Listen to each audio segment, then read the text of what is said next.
Усім привіт! Мене звати Ілля, і сьогодні я вам покажу, як ми зробили ремонт квартири під ключ.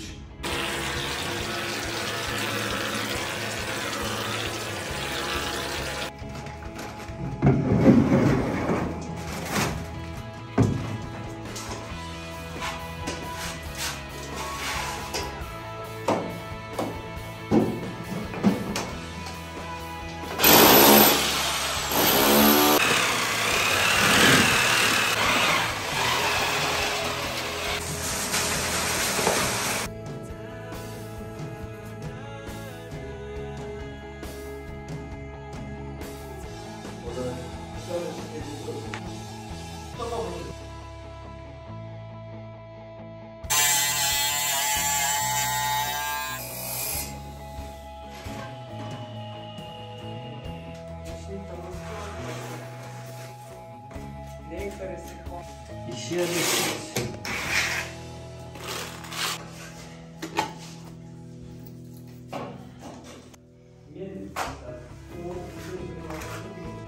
Розмірами трудно.